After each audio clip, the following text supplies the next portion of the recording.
रही है। तो बाबा देवाधिदेव महादेव कहते हैं ये 3 घड़ी 3 पल 3 नक्षत्र 3 समय 3 दिन में जो शूल मुझे समर्पित करता है उसके जीवन से मैं शूल हटा देता हूं। वो 3 दिन लिखे स्कंद पुराण।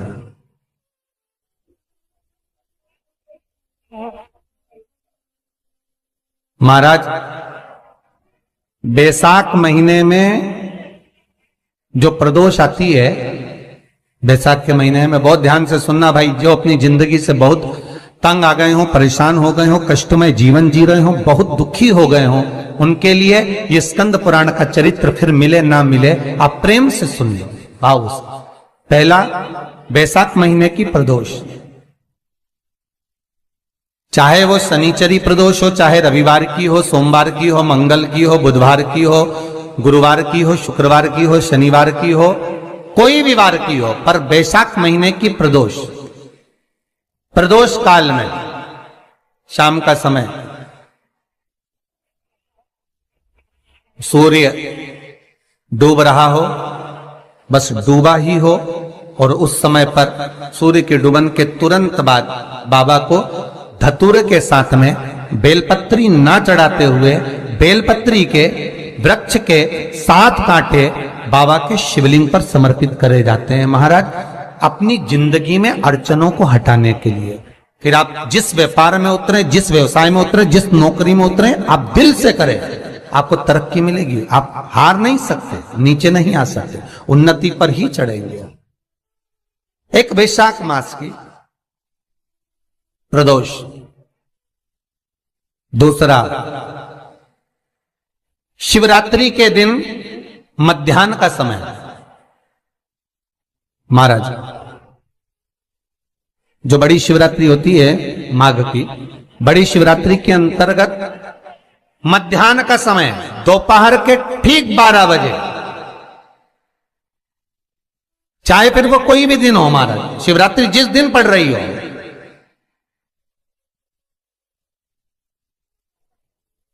उस दिन भी धतूरे के साथ बाबा को 7 कांटे बेलपत्री के वृक्ष के समर्पित होते हैं महाराज। इसमें आप ये वाले जो कांटे हैं जो शिवरात्रि के दोपहर 12 बजे वाले हैं, अगर कोई मदिरा पीने वाला हो, व्यसन में डूबने वाला हो, कोई जुआ खेलने वाला हो, कोई गलत वैश्यावृत्ति करने वाला, या अपने मार्ग से विचलित कोई व्यक्ति है, उसके लिए भी ये कांटे बहुत काम आते हैं महाराज।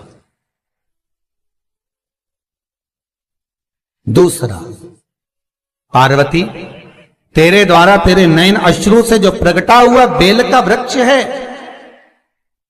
द्वितीय शूल मैं वहां धारण करता, तृतीय शूल, तीसरा शूल जो वर्णन करा गया महाराज, भगवान श्रावण के महीने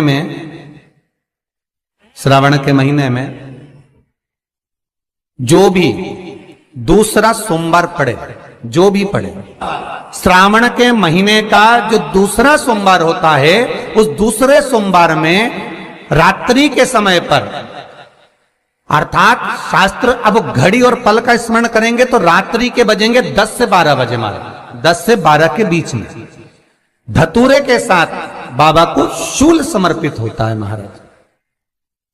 ये भी हमारी बाधाओं को, हमारी तकलीफों को, व्यापार व्यवसाय के लिए, नौकरी सर्विस के लिए, बहुत सारे एग्जाम में आप बैठ लिए, गवर्नमेंट एग्जाम के लिए बैठ लिए, नहीं हो रहा, ये 3 बार मेरे शंकर को बेलपत्री के वृक्ष के शूल समर्पित होते हैं, उसका आनंद पाना और उससे अपने को सुख प्राप्त करना।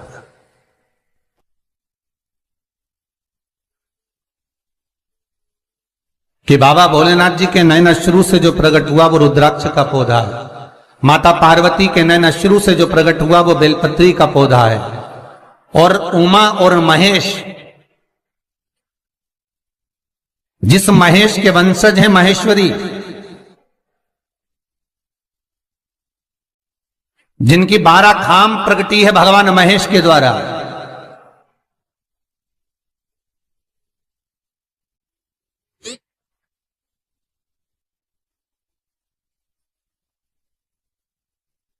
वो महेश और उमा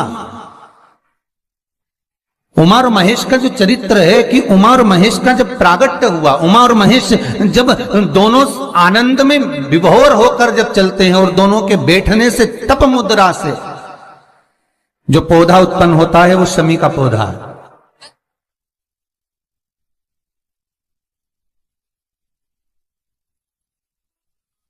शमी का पौधा। तो एक बात ध्यान रखिए, शिव जी के द्वारा जो निर्मित हुआ उसमें कोई शूल नहीं है, उसमें कोई कांटे नहीं है। पार्वती के द्वारा जो निर्मित हुआ बेलपत्री का पौधा, उसमें कांटे हैं। और पार्वती के मिलन से भी जो उत्पन्न हुआ है शंकर के साथ में, उसमें भी कांटे हैं। शमी के पौधे में भी कांटे हैं, शमी के वृक्ष में भी कांटे हैं।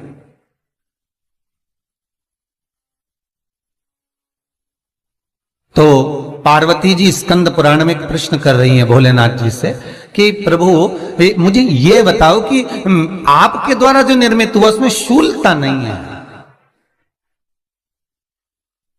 पर मेरे द्वारा जो निर्मित हुआ उसमें शूल क्यों आया है, उसमें कांटा क्यों आया है?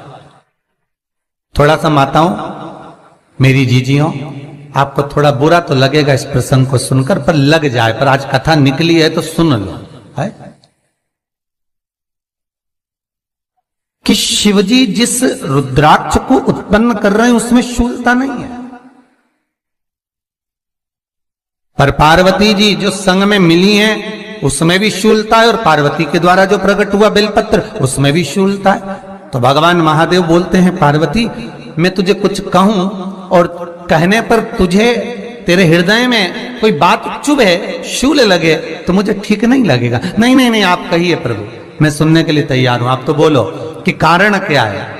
भगवान कहते हैं, पार्वती बस अंतर इतना है, नारी का जो स्वभाव होता है, स्त्री का जो स्वभाव होता है, उसके हृदय में छोटी छोटी बात के शूल बहुत होते हैं।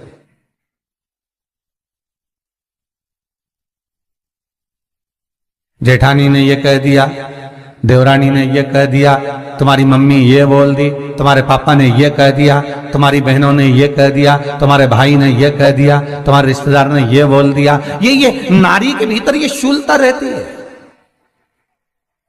तो पार्वती जी बोली कि जितना तप आपने करा उतना तप मैंने करा, और जितनी साधना आपने करी उतनी साधना मैंने करी, और जितना आराधना दिल से आपने करी उतनी आराधना दिल से मैंने करी, फिर इसमें शूलता कहां से आ गई?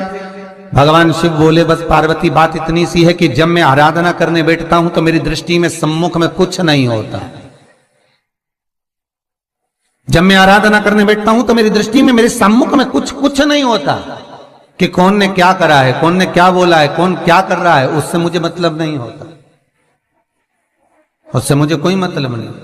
पर पार्वती जब तू आराधना करने भी बैठती है ना, तो तेरी चित्त वृत्ति में कहीं ना कहीं किसी ना किसी रूप में कोई शूल आ ही जाता है।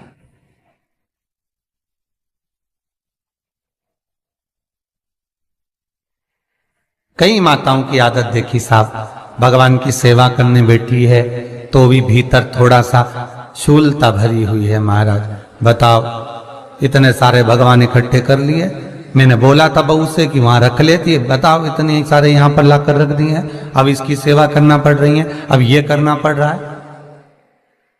प्रसाद लेने के लिए रसोई घर में गई, भगवान का भोग लगाने के लिए, तो उसमें भी शूलता आ गई। इतने घंटों से मैं सामान ढूंढ रही, फ्रिज में मिल ही नहीं रहा, मैंने रख के गई थी, भगवान जाने कहां चले गए। भगवानों को वस्त्र पहना रही है तो शूलता है। अलमारी का ड्रॉज खोला, इसमें मैंने सामान रखा था, ना जाने भगवान का श्रृंगार कहां चले गया, कौन ने हाथ लगाया, फिर शूलता आ गई। भोजन करने बैठे तो शूलता है, कोई कार्य के लिए जा रहे हो तो शूलता है। अर्थात कहीं ना कहीं नारी के जीवन में शूलता बनी हुई है। और पार्वती, जब तुम भजन करो, तप करो, साधना करो, भक्ति करो, उसमें शूलता नहीं होना चाहिए।